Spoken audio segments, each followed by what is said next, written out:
Hello, you are listening to the OmniTalk Fast Five, brought to you in partnership with the A&M Consumer and Retail Group, Firework, SPS Commerce, and Sezzle. Ranked in the top 10% of all podcasts globally, the OmniTalk Fast Five is the podcast that we hope makes you feel a little smarter, but most importantly, a little happier each week too. Today is June 22nd, 2023. I'm your host, Ann Mazenga. And I'm Chris Walton.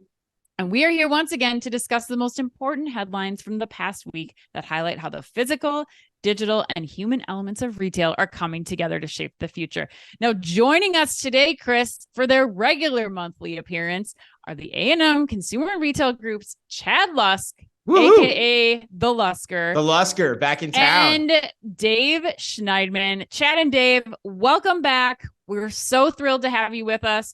Lusker, you want to go first and tell the audience a little bit about who you are if they haven't caught one of your many appearances on the Fast Five? This Lusker thing is really starting to stick, isn't it?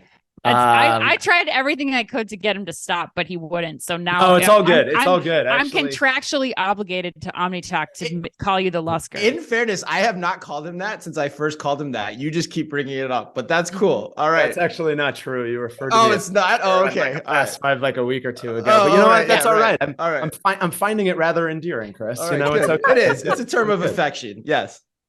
So hey guys, welcome back to me. I'm a partner and managing director with Alvarez & Marsal Consumer and Retail Group. Been with the firm nearly 3 years now at this point. For my clients, I work mostly on broad scale transformation with a specific focus on growth, marketing, commercial strategy. And as OmniTalk loyal listeners hopefully know about our firm at this point, but we at A&M CRG, we have a big operator slant. So in true A&M fashion, prior to being here, I led similar transformations inside organizations as multi-time chief strategy officer, chief marketing officer at a few CPGs and retailers. Good to be back. Excellent. It's so good to have you back. Dave, welcome back to you. Tell the audience a little bit. It's been a while, so tell us a little bit. That's a Stain song, right? It's been a while. Remember that one from the 90s? Oh yeah, that's a good drop. Okay, yeah. It's been a while since we had you on the show. Sorry for that terrible 90s little offshoot that we went on. Awesome. But tell the audience a little bit about you and what you do specifically at A&M. Well, first and foremost, this is unfair. Why don't I have a nickname? Why does only the Lusker get one? Oh, you'll get one by the end of the show. Yeah, okay, we'll figure something out. Nicknames are not earned or are earned, not just they're not just handed out willy-nilly, Dave. No, I know that. This is your first time on the show, right? You've never been on the Fast Five before, right? I haven't, right? But I just oh my gosh, that's right. Hopefully my reputation precedes me, and by the end, I've won you guys over where I deserve a nickname. Yes. Perfect. 100%. All right. So David Schneidman, I'm a senior director here at A&M, been with the company for almost 2 years.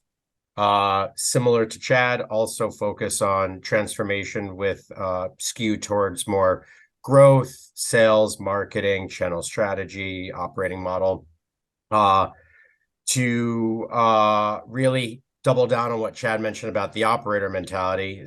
My background is more on the operator side. So I was in industry in CPG for almost a decade, and then transitioned to financial services and private equity and venture capital on the operating side, again, in consumer goods, and looking forward to the banter today. This should be fun.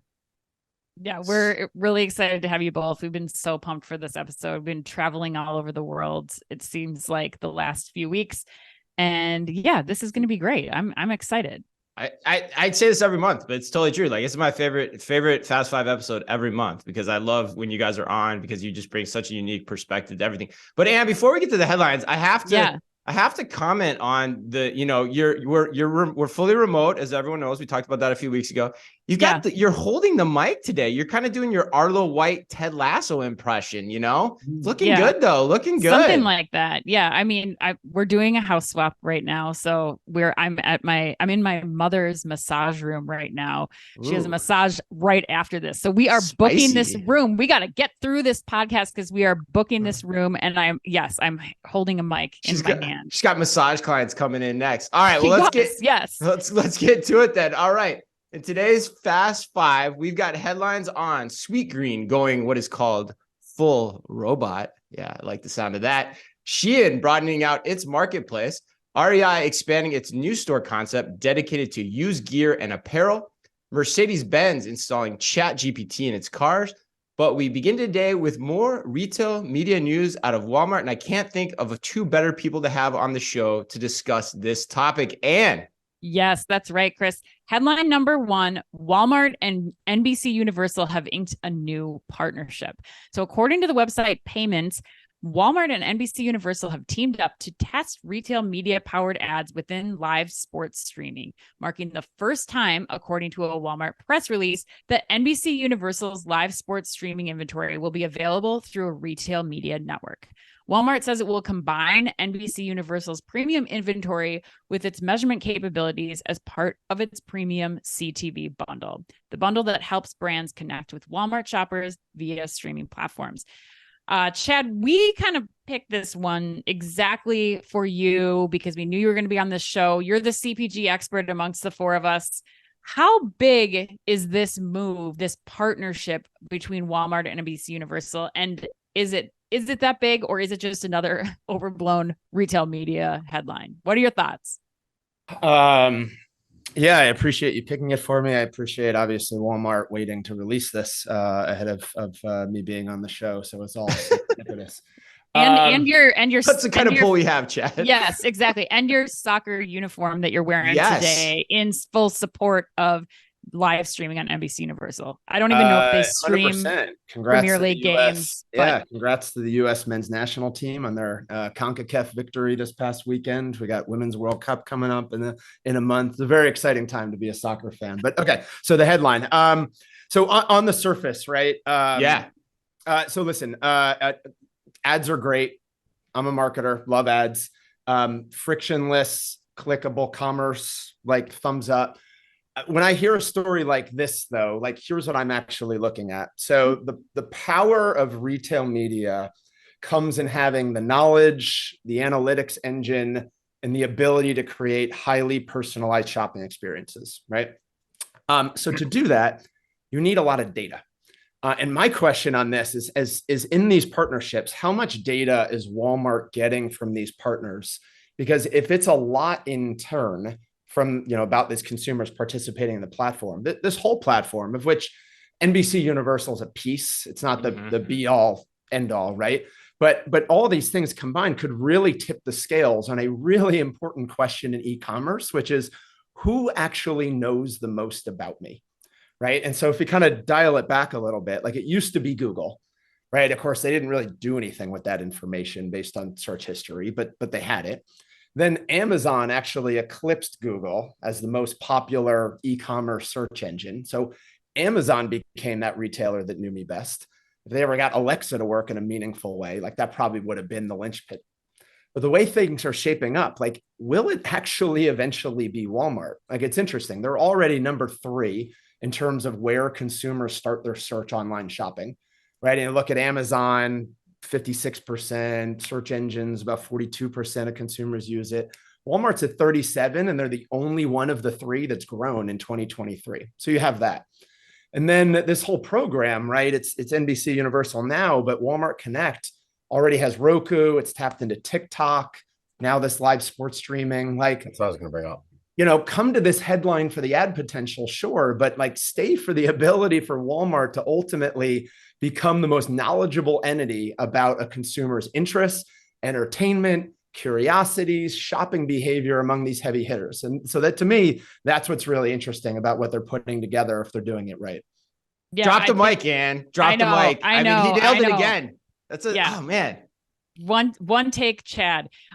Okay, so Dave, you had some thoughts as Chad was talking. What are your I additions? think besides data, throw my marketer hat on me, you want to be where your consumer is. Mm-hmm. And now what Walmart has is you have Roku, which focuses on television, your traditional binging of Netflix and Amazon Prime and so on and so forth. You have TikTok and Snapchat. So you have all the social channels where you're wasting time. Now you also have live sports. Mm-hmm. Yep. And so when you look at those three together, you are really at the forefront of every consumer touch point outside of like restaurants and eating. And so anything where they are leveraging media, they're there. And I think that will also help with not only the data and consumer behavior, but also being top of mind with the consumers, where you're truly having that omni-channel approach, I think is potentially a game changer. And so they're really building this great ecosystem across every single behavior and trend of a consumer and potential target. Right. Yep. Absolutely. Yeah. Chris. Yeah, I mean, I think these two guys nailed it. I mean, there's 2 points I would emphasize in what they said, just to bring them out a little more fully. One is the streaming aspect, right? That's the difference here, is that the streaming nature of this and what Walmart is building here to connect to the streaming platforms gives them the ability to really capture ROI in the long run differently than has ever been done traditionally in broadcast media, right? And that's really valuable to the CPGs, especially when you consider what Chad said in terms of the power of the data that they can bring to the table. That's what's really important here, is that kind of end-to-end omnichannel experience of knowing where your customer is and what they're buying. And that's just going to come more over time. And Walmart's the only one out there actively talking about this too. That's another interesting thing of this. And the second point, which Dave mentioned, was the live rights. Like, the live rights are just the icing on the cake, because that's where the eyeballs are consistently in the moment. There's only so many of those events that are available in the marketplace. And so that's a big coup too, in my opinion. Yep. Yeah, I think the only thing I would add here is, like, to me, it reminded me of, we see so much action happening here in, consumer facing platforms to try to get consumers to go to Prime, to go to Walmart Plus. This to me feels like Walmart is almost doing the same, but for their advertisers. Like, how do I figure out how to be the most differentiated, the most unique when you're and then as a CPG, you're looking at all of the options for all the retail media networks that you can be a part of and where to really heavily invest. And I think this is just, again, another reason why Walmart is where you're going to put the majority of your budget, because of all the reasons that you guys were talking about: eyeballs, differentiated demographics that you're able to bring to the platform because of the variety of connection points that Walmart Connect has. And I think that's it's almost like we're seeing this like behind the scenes war going on now between Amazon and Walmart, not for the customer facing, but now it's the CPG customers on this side. So I'm really excited to see where this goes. Absolutely. And also, let's not forget, they also have in-store radio, that they're bringing to the table too. I will forget that. I think it's okay to forget that. Which we won't go into. We'll keep the show rolling here, but nice to get a chuckle out of everyone on that comment. All right. Headline number 2. In a phrase I never thought I would say this early, a successful fast casual restaurant says it will now go full robot. Full robot, and according to The Spoon, Sweetgreen CEO Jonathan Neiman told investors this week at the William Blair Growth Stock Conference, yes, get your tickets now, that the company plans to have its Infinite Kitchen robotic make line system installed at all new locations within a 5-year timeframe. An analyst's note about Neiman's disclosures at the conference also indicates that the early results from the Infinite Kitchen have been extremely positive. Here is what the analyst had to say, quote, Sweetgreen's first Infinite Kitchen has proven that the technology works with zero downtime so far and significant benefits related to faster throughput and improved portioning and order accuracy, with less labor intensity and greater job satisfaction so far. Goes without saying. We believe the Infinite Kitchen has the potential to structurally change Sweetgreen's labor model, as roughly half of variable labor stems from assembly, end quote. David, it's kind of a two-parter. What do you think of this move? And even if you like it, would you have said it publicly? As a consumer, I am a fan of it for a few reasons. Not only the accuracy, which I've actually never had issues with accuracy, but I'm sure there's some pretty complex custom orders out there and portion size. But during lunchtime, you can wait 45 minutes for your Sweetgreen. And, you know, at moments, I will not actually go to Sweetgreen because I know the line is so long during lunchtime. So I'm actually really curious to see how this will impact foot traffic and actually how many more people will go now, knowing that during lunchtime, the line can be super, super long. So from a consumer aspect, I think now if the line is cut down in half because throughput's so much faster, I think that's super interesting. And so there's a top line piece to this also. Yeah, you were excited about this topic, right? Like you were like, yeah, I'm a Sweetgreen guy. Oh, like I'm actually, I get my salads there a lot, right? Hey, yeah, like, Sweetgreen, call me. I want to be an influencer. I want to be an ambassador. I'm actually after this going to go to a Sweetgreen. Consulting Sweetgreen. Yeah, that's how much you like it. Bring me on. You know, forget about the business side. I just want to help. I just love you guys. You can pay me in free salads. So I'm really intrigued that way because if it can mitigate the time, the wait, then I think you're going to start seeing a lot more people go. Because I remember, as a consumer, I would go and be like, "Oh, this line's way too long. I don't have this time." So that would be really interesting. In terms of you know, when I put my financial hat on, I'm really curious to see how this will actually play in the long run in terms of CapEx. And yeah, it might have a huge impact on variable labor costs. But also, what is the actual investment needed to scale something like this? And then what happens if there are issues and you need to fix that? Think about, do they have the amount of labor to actually fulfill the orders? And so there's a lot of nuances that they'll have to figure out once this pilot goes live. But, you know, Sweetgreen has always been innovative. Their app is one of the best apps in the market. I know they initially went all credit card, which they had to back out for certain reasons, but they are really at the forefront of this. I know Chipotle has Chippy with making some tortillas, but I don't think they've ever publicized it the same way that Sweetgreen is doubling down.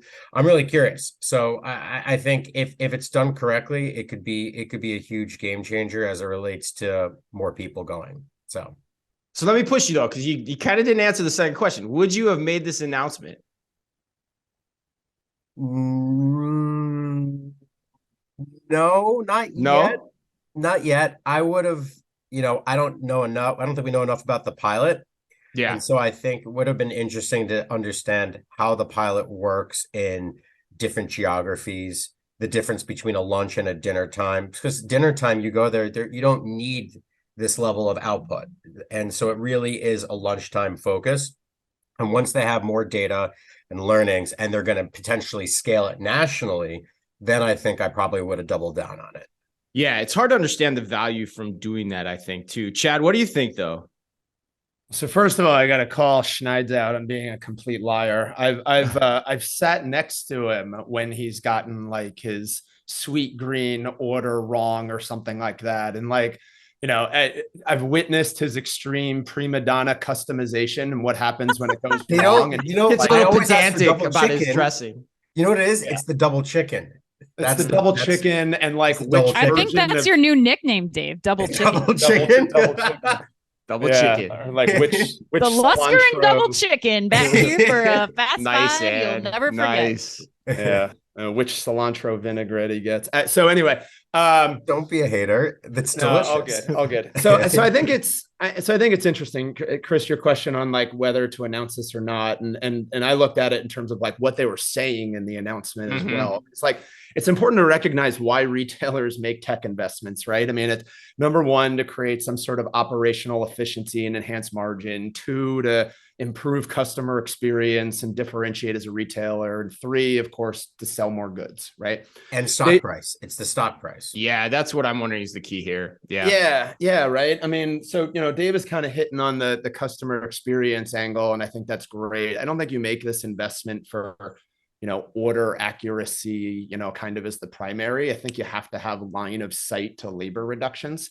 Or, like electronic shelf labels in grocery, like at least free labor up to do other things, if not save labor dollars completely. And, it might be hard to go out and publicly and say like, hey, we're going to be able to reduce workforce and stuff like that. But ultimately, I think it has to in order to generate the returns. And so if that works, then, the investor, the consultant in me says it's a great example of strategically using technology to create kind of a sustained operational improvement, reduce labor and increase margin at a time when these labor shortages are very real and hindering retailers' operations. Well, I think it's the payback, Chad. It's, the CapEx, the investment versus, the ongoing labor improvement and potential foot traffic. Right. Against how much investment you can get from the market too, to build this out based on the idea and the concept that you've now put out there that people are going to potentially get excited about. That's the part I hadn't thought about till you guys just started talking about this. But Anne, what's your take? I 100% am in support of this. I you think are 100%. You are. Wow. 100%. I think this future-proof Sweetgreen for across multitudes of reasons, like what we're talking about. Number one, with the labor shortage, like, yes, you're saying that we're eliminating humans from the production process here, but they can't find the workforce to do that. And is that going to change?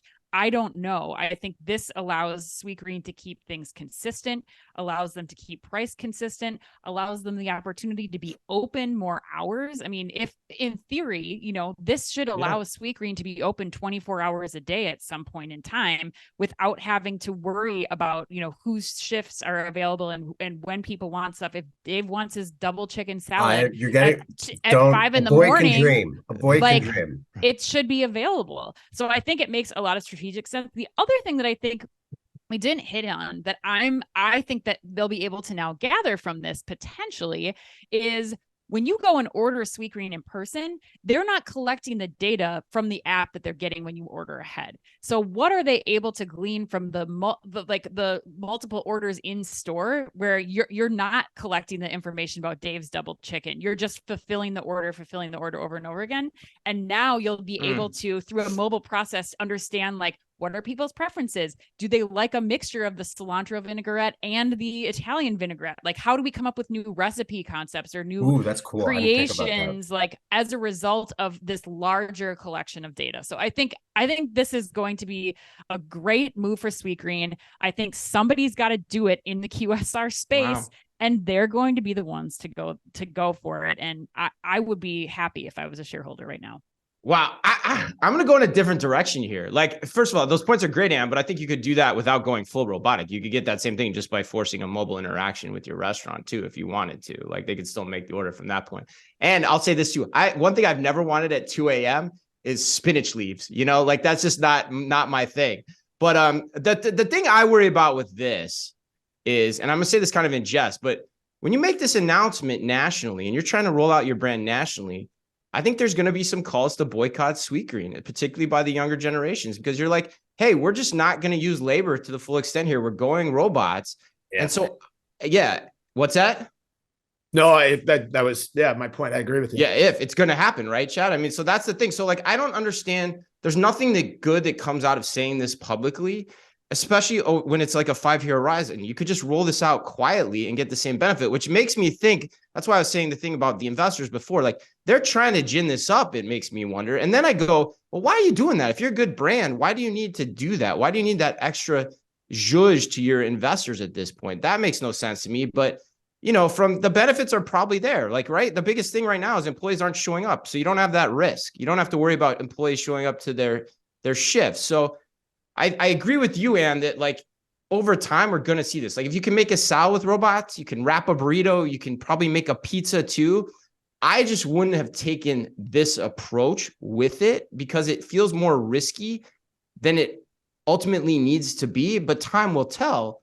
So I don't know. I'm not a fan of it from that perspective, but I do think we're going to see more and more of it for sure. 100%. It's a public market. Yeah. Play here. It's to juice up the stock price potentially. Right. Yeah. And that's strange to me for a brand that's doing supposedly so well. Yeah. All right, let's go to headline number 3. Shein has added home appliances to its marketplace. According again to payments.com, the extended product categories now include items such as portable washing machines, remote control lighting, and a selection of home improvement products like bathroom fixtures and wallpaper. The move also comes, according to payments.com, after a declaration in growth within Shein's primary segment of affordable and trendy fashion. And that is consistent with the overall trend observed in the fast fashion industry.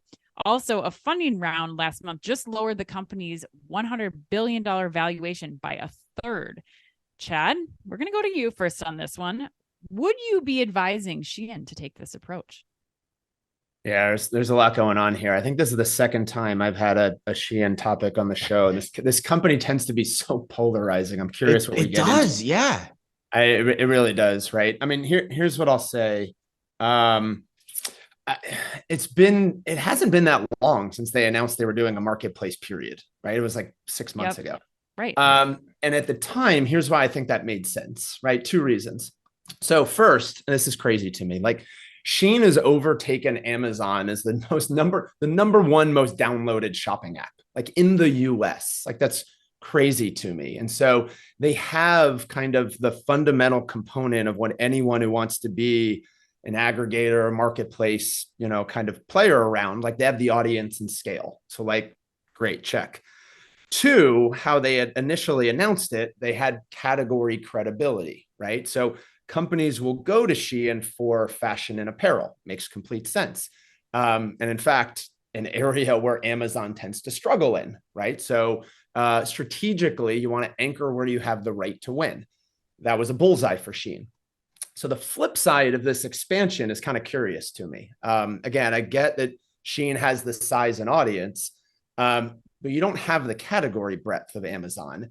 And so I kind of think, well, why Shein for household goods like appliances and smart home products? Like Shein became successful by undercutting others on price and trained consumers to be okay with long delivery times, low quality goods. I don't think you can do that here in these categories. So I don't know. I have a tough time with it, but I'm curious. Do you guys see it here?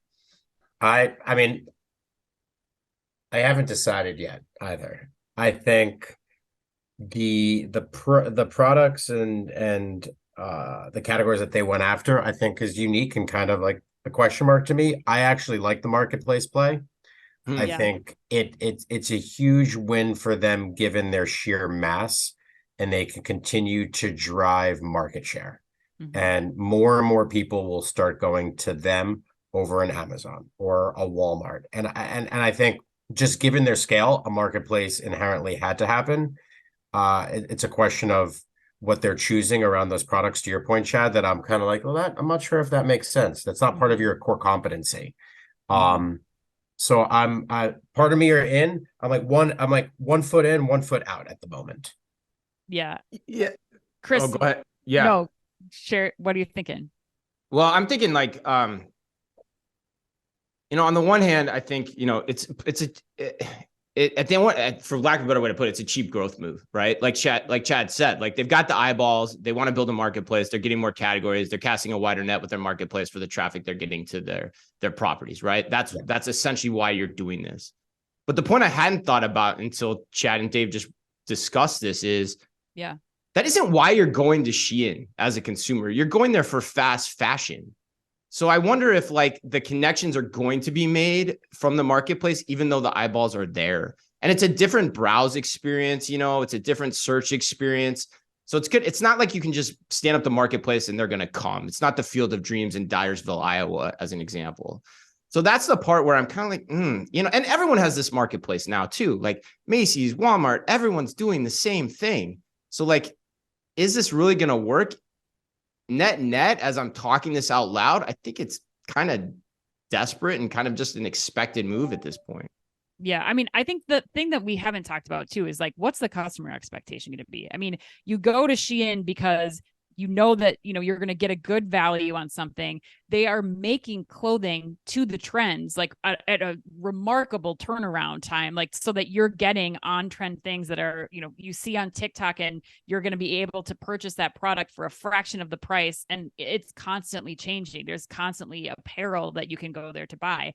And can you do that in these other categories, in home electronics and in, you know, some of the other marketplace items, to the extent that you're going to satisfy how that Shein customer has been shopping that platform?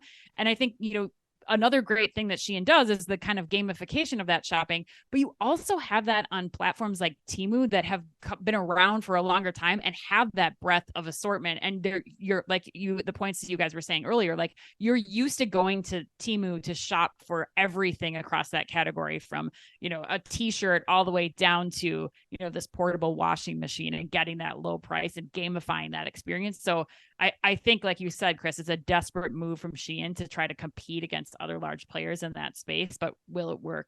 I think we'll have to wait and see if that strategy is successful. Yeah, that's a great point too, Aaron, because you can't fast fashion appliances, right? There's too many product safety requirements that come into play, right? The worst thing that happens with a bad t-shirt is you get a rash, you know, you do. Is that the worst thing? Yeah. I mean, I don't know. Depends who's wearing it, like me, but you know, like, but that's an issue, right? Like, you know, you can't do that in appliances because there's too much thought that has to go into that process. So yeah, I'm kind of more on this negative camp on this side this week. No, yeah, even the shipping and just the route to market is fundamentally different. Absolutely. So yeah. All right, well, let's keep rolling to headline number 4.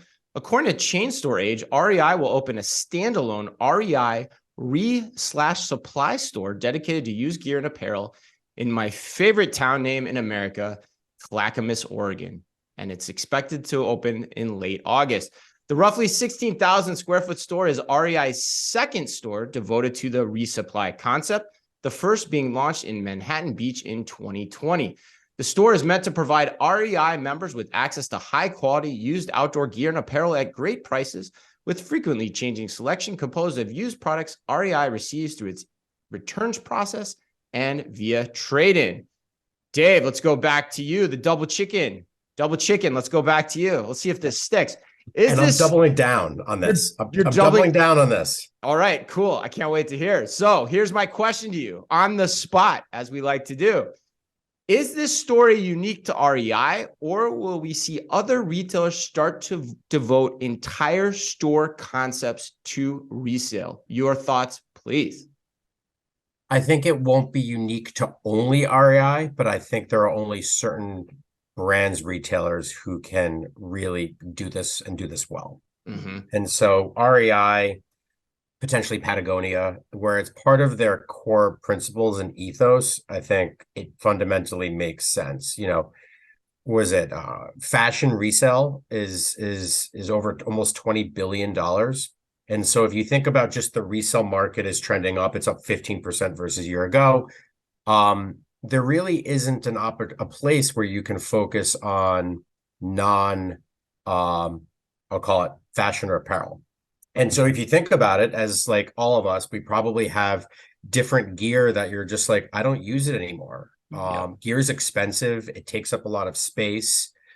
People need it. People don't need it. And with REI's approach and their co-op, it just fundamentally makes sense. And especially in a place probably like Oregon, where there's a lot more camping, there's a lot more hiking.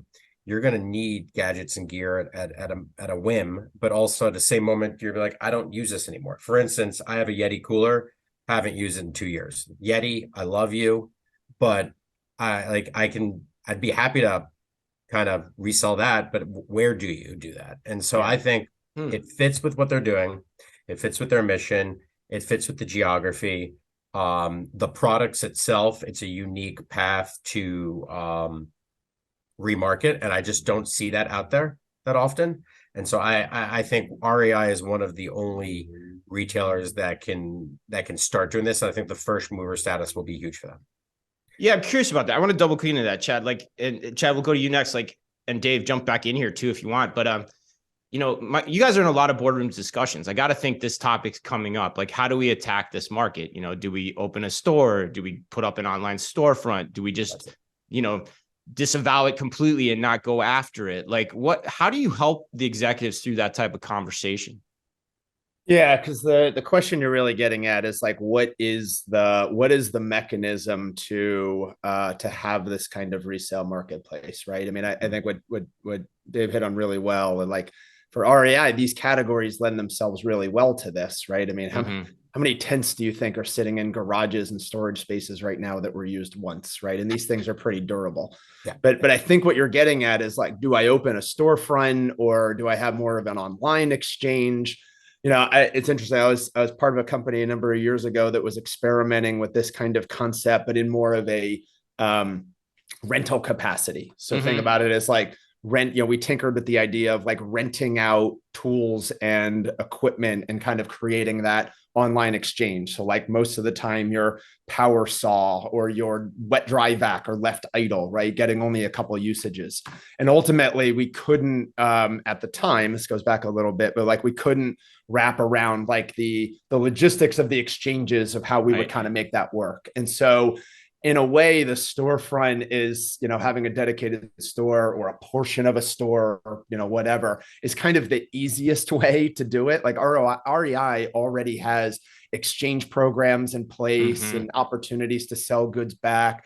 I believe DSW had done the same thing for sports equipment not that long ago, right? And so it's a very I'll say, quote, easy way and mechanism of getting that back out to the consumer base as somewhere to go. So I don't mind doing it as a storefront concept. We'll see how this goes and whether it's actually profit generating. My lean is that ultimately it will be. But if nothing else, it's a great example of an initiative that aligns to kind of this company mission, as Dave was talking about. So yeah, I'd be good with this with this mechanism of doing it. I disagree though. I'm not sure if it's going to be profit generating. Right. That's the issue. But here's the thing is I'm not sure if you need to be. And so bear with me. Yeah. Something like this, if you break even or around break even, that is a big win on something like this. But what you're doing is driving so much more loyalty and you're doubling down on what you stand for that I think it's going to have a huge halo effect on REI, both e-commerce and their traditional brick and mortar stores. So I think it fits exactly with what they're doing. And it maybe not the perfect example, but you even think about drugstores removing cigarettes. They're supposed to be healthy.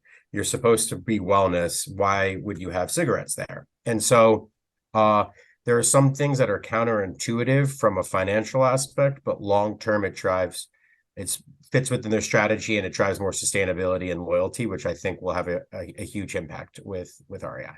Yeah, and that plays right along with REI's ethos too. Like, Correct. but that's the important point here is like how many people can play to that ethos and how many people need that ethos ultimately at the end of the day to keep their customer coming back. And I'm guessing Anne's going to sing a similar tune to what you just said, Dave. But Anne, what do you think? I think the thing that we need to talk about here is that especially when we're talking about, is this profitable? Like there's a lot of logistics that are going to go into making a successful resale platform. Like Chad said, REI has been doing this for a long time. So they've been doing this. So can every brand do this and have it be a profitable entity for them? No.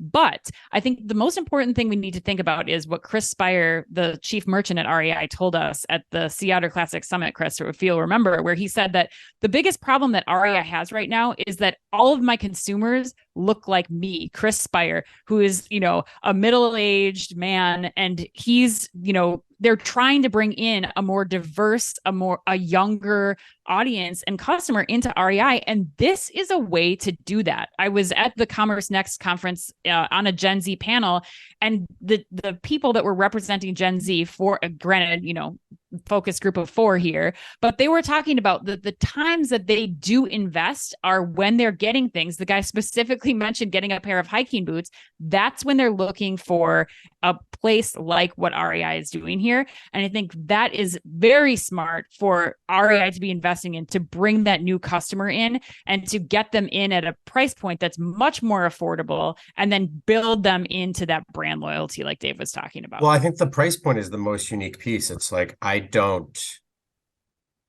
do a lot of camping.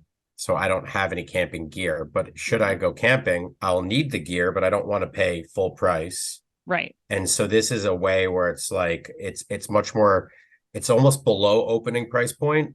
It's more like a one-time opening price point that I could use at this product. So I think there's a huge benefit. This is a very symbiotic, I think, environment for everyone here. Right. Well, and when you look at it the way you two just said it, then Dave, like you could even make the argument that maybe you don't need to be profitable. Like maybe it's somewhat of a marketing investment in the areas that you're putting these stores, and you're evaluating your market economics then by growing your customer base and keeping them in the brand too. That's another way to look at it. Yeah. I don't know. My only thing here is like, I don't feel like every brand can do this. Every retailer could do this. Like, I don't think Target and Walmart should start opening resale stores as an example. Yeah, they're not selling the quality goods though. Like that, I think that's exactly it, Chris. Like their products, Walmart and Target are not meant to sustain 3 to 4 to 5 owners throughout the product's life. Right. But I do think the interesting tilt on this argument or this discussion to me is I do think every retailer gets returns, right? Every retailer wants to be closer to the consumer. We just read Jason Del Rey's book too on winter sales all on Amazon. And they talked about Amazon and their sortation centers, and putting those in the right locations throughout the country was a really important part of their strategy. And other retailers are starting to do that. So do you start seeing like small urban warehouses meant for fulfillment, also return hubs that can now also be turned into like front facing? Hey, you want to shop our returns? Come in. These places are relatively close to you. You can do it. It helps us clear through our inventory, keeps us out of the brand and the operational muck that comes with having to process online returns in a store. When those things aren't on the shelf to begin with, they don't have a place to go. Like, I wonder if we start to see that as a way for this to happen and take off in a different way with different economics. That's just I don't know. It's just kind of fun to think about from my perspective. All right, let's roll on to headline number 5. Mercedes Benz car and sport utility vehicle owners are now able to use ChatGPT artificial intelligence in their vehicles. According to Newsweek, the company began installing the technology in 900,000 cars this past Friday. The AI used in Mercedes vehicles is verbally triggered by uttering a "Hey Mercedes," verbal command, and is built off of Microsoft's Azure OpenAI service. Chad, commerce from the car. Hey Mercedes. Hey girl. Hey Mercedes. Can you find me some eggs? Are you in or out? Oh, well, thank goodness. I was wondering when I was going to be able to draft a cover letter for a job application, or create a marketing campaign, or write a lovely ballad for my wife about butterflies and rainbows from the comforts of my Mercedes driver's seat. Whatever you want to talk about on that hour-and-a-half drive back from O'Hare to your house, Chad, you keep that to you and Mercedes. That's a bond that cannot be broken. We've gotten there. I'm gonna hold my horse-powered horses on this one. Call me jaded from past experience. So I used to work for a company called Chamberlain Group, which was leading manufacturer of garage door openers, and we had a smart garage control technology called MyQ. And so we explored this automotive connectivity space pretty intently. Now, I'll admit that ChatGPT runs circles around Alexa in terms of its AI sophistication and capabilities. Full stop. Got it. But you know what the number one consumer use case for having voice controls in the car was? Like being able to check on and control your garage door, right? Like something very functional. Like couldn't actually develop meaningful Alexa use cases outside of that made any sense. And as a result, I've not had, deep penetration.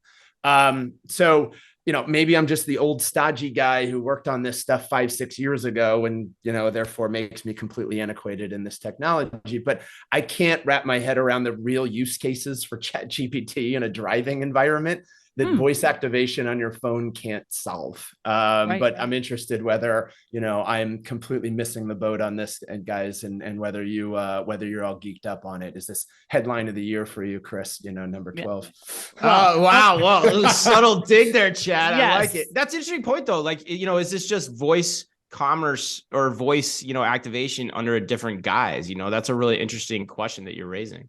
Yeah. Or were you just too early ahead of your time with MyQ, Chad, and the resources that were available to you at that time? But Dave, are you in agreement? Where do you sit on this? Yes. First of all, I have my queue and it's fantastic. So well done, Chad.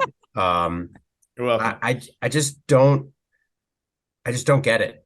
Like, I think it could be a cool marketing ploy and play where it's like we are moving forward, we're innovative, we're always thinking about the future. And I think that is unique, but I have so many gadgets and gizmos in my car and I don't use any of them. I just want CarPlay. I want my music. I put in Google Maps and I drive. And so the last thing I'm using or wanting to do is having these really intense conversations with myself with ChatGPT in the car. And even so, let's say I have it. What would I use it for? Like, is there going to be a printer in the car that I could then print out the answer, or can I email the answer to myself? So I think conceptually it's cool where Mercedes is trying to be really innovative. But until they put the printer in the car too, I'm not sure how I'm gonna. I think really you I lost thought the I was audience the at old printer. stodgy guy. Yeah, I was gonna say. I thought I was like, the old guy. You're talking about needing Yikes. to print it out. In Yes. Whoa. I don't know. I said email. also. Little Chicken Dave, we are moving on from you. I'm sorry. Chris, how do you feel? Is this a don't knock it till you try it situation, or do you think do you agree with Chad and Dave? I think inherently I do. And the point that's bring up in my head is like, is commerce inherently a visual experience to some degree, right? Like, the Alexa analogy is really good that Chad brought up, I think. Like, the only thing I could consume on voice commerce with Alexa was Starbucks, because it's something I knew I was getting over and over again.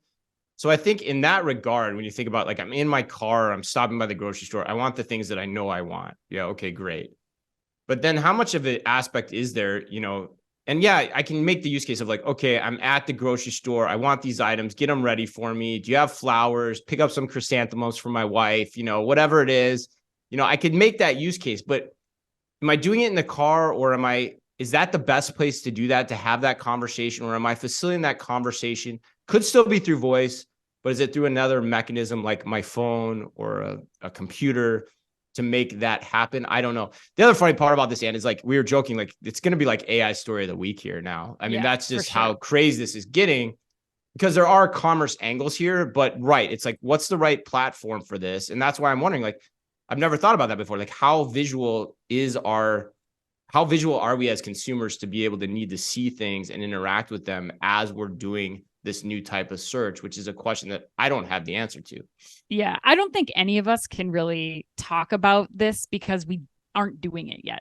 I think we are not shopping in this way. We have not engaged with ChatGPT in the way that I think we will be as this technology becomes more pervasive in our day-to-day lives. I'm giving you the multitasking mom perspective here from the Mercedes that I don't have, but if I did, I think like when I'm driving to and from sporting events and I have an hour here and there, and I'm like, I need to get kids food for dinner before we get to this practice, and I'm going to that field next, and then I got to figure this out.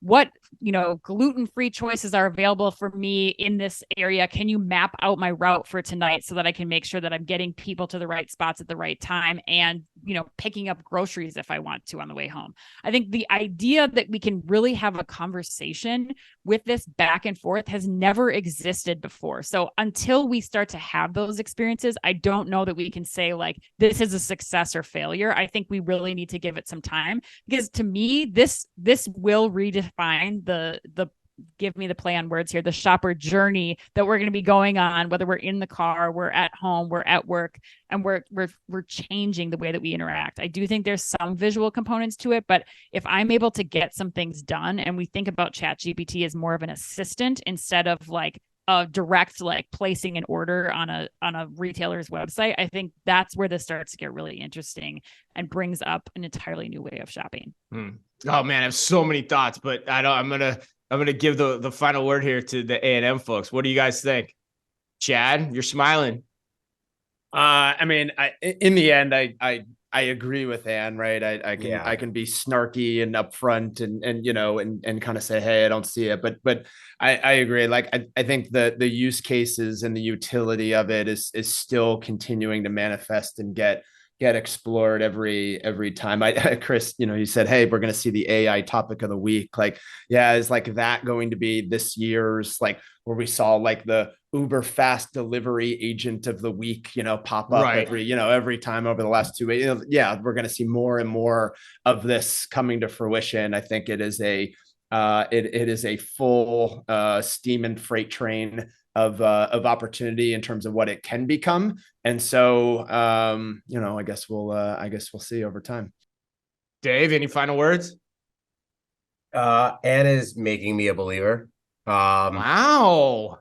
And so I knew I loved you, Double Chicken. The use cases are more about questions, not questions to make life easier for business cases, so on and so forth. And so really leveraging it in your day-to-day, I think, is still unknown.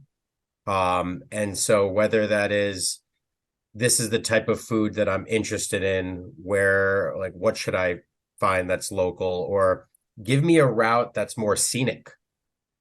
I think, like, I didn't even think about that. Like, where I'm in a new area, give me a cool route that takes me around the city.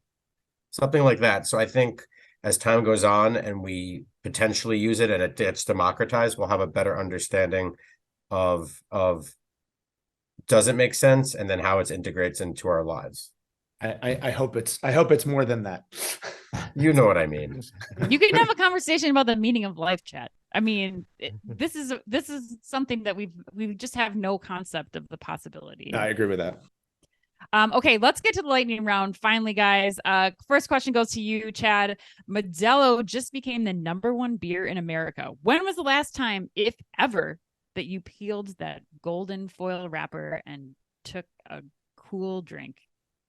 If ever, I mean, yeah, I've plenty. In fact, this past weekend, I was sitting in a Dave and Buster's outside of St. Louis with a couple other soccer dads that we were down there for our son's ODP series of games representing the state of Illinois. And in fairness, they didn't have the beer that I asked for. I believe it was some Lagunitas little something. They were out of that. And so she said, but we have some Modelo on tap, which is not exactly a substitute. Not at all the same. No. But you know what? I was like, that sounds refreshing and delicious. And the sounds of Dave and Buster's video games in my background, like, is leading me to that place. So I enjoyed a couple talls and it was wonderful. Amazing. Nicely done. All right, Dave, next question. JanSport, best known for backpacks, has launched a new line of hats and t-shirts. David, what backpack were you slinging across your shoulders in high school? And the better question, were you two-strapping it or one-strapping it? Oh, LL Bean through and through, with the initials on the back, and it had all the extra pockets. You know the rule. If the more pockets you had and more zippers you had in your back pocket, the cooler you were. I thought it was the last chance you had of getting a date. You treat your pants too, right? Yeah, right. You had the zippers, like the zipper shorts. Right. And I was one strapping. I thought I was a lot cooler than I was. So that this is, as I got older, I've learned from like a back standpoint. You got a two strap. Age is catching up. But in my cool middle school days, I was definitely one strapping. Nice. All right, Dave, I'm going to go to you again for the next question. Apparel retailer South Moon Under just launched a new program where it will give online shoppers 15% off full price items when they use the code KEEPIT, which also makes that purchase final and ineligible for returns. What was the last final sale item that you got stuck with? A pair of Lululemon running shorts. So you're laughing. Why? How'd I get stuck with them? So I bought. Yeah, I was going to say, you got to join the Sweat Collective program so that you can return final sale. That's like the benefit of joining. No, the problem is that after I got them, I'm not a member of that, and I was 6 inches. I wanted a 4-inch pair of shorts, and so after taking the tag off and running with them and not being a member, I was like, I'm kind of stuck with them. So I'm thinking, if I have to do anything, I have to Poshmark or keep them. So you got to posh them right now. Got to posh them. Whew, okay, got it. I almost did a spit take on that one. All right, Chad, final one. Let's get out of here on this. WCW's Saturday Night Nitro is set to return to the Mall of America on September 9th. Chad, who is your favorite pro wrestler of your youth? And no, you cannot say Hulk Hogan or the Iron Sheik. No. I mean, RIP Iron Sheik. But no, I was a big WWF guy when I was a kid. I had the action figures. Oh, yeah. Remember those? I think watched the Saturday morning cartoon and all of it, right? And you guys are really cool. Has anyone told you? Cool? Right? I feel bad for all the guys that I'll leave behind on this one, like Roddy Piper and the Junkyard Dog. Oh, and, good reference. Jesse the Body. Macho Man, Jesse the Body. But you know who I'm going to go with? I'm going to go with Jimmy Superfly Snuka with his top turnbuckle just like laid out, and it was the most glorious move in all of wrestling. And Chris, sounds like I'm pulling on your heartstrings. Oh my God. Too. Superfly Snuka is the greatest name ever. Like, you it's guys just are such good alliteration. Such good alliteration. People could only see how both of you were like throwing your arms up in the air when you were talking watch about watch the YouTube for this one. Yeah, absolutely. Yeah. Oh man. All right. Well, happy birthday today to Clyde the Glide Drexler, Cyndi Lauper, and to a woman that it is okay to judge, Anne, Amy Brenneman.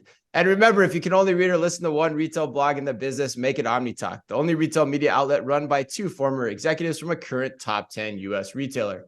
Our Fast Five podcast is the quickest, fastest rundown of all the week's top news. And our twice weekly newsletter tells you the top 5 things you need to know each day, and also features special content exclusive to us. And we do it all just for you. And we try really hard to make it all fit within the preview pane of your inbox. You can sign up today at www.omnitalk.blog. Thanks as always for listening in. Please remember to like and leave us a review wherever you happen to listen to your podcast or on YouTube. And Chad, before we let you go, if people want to get in touch with you or the A&M Consumer and Retail Group, what's the best way for them to do that? Yes. Thanks for having us. A blast today. So you can learn more about A&M CRG at our website, Alvarez and Marcel-CRG.com. Look us up on our LinkedIn page, Alvarez and Marcel Consumer and Retail Group. And of course, you can reach out to either Schneid's, aka Double Chicken, or the Lusker directly on LinkedIn. Awesome. Well, on behalf of Chad and Dave, again, thanks for being with us. But on behalf of them and Ann and all of us at OmniTalk Retail, as always, be careful out there. The OmniTalk Fast 5 is brought to you in association with the A&M Consumer and Retail Group. The A&M Consumer and Retail Group is a management consulting firm that tackles the most complex challenges and advances its clients, people, and communities toward their maximum potential. CRG brings the experience, tools, and operator-like pragmatism to help retailers and consumer products companies be on the right side of disruption. And Firework. Firework is the largest video commerce solution built for the world's leading brands. They empower brands with shoppable and live stream video on their own websites where people like to shop. Put your commerce in motion with Firework. You can find out more at firework.com. And SPS Commerce. SPS Commerce is redefining how businesses across the supply chain operate in an omnichannel world. Their experts, tech, and data work together to fuel your growth and deliver for your customers. To find out more, head to spscommerce.com. And finally, Sezzle. Sezzle is an innovative buy now, pay later solution that allows shoppers to split purchases into 4 interest-free payments over 6 weeks. To learn more, visit Sezzle.com.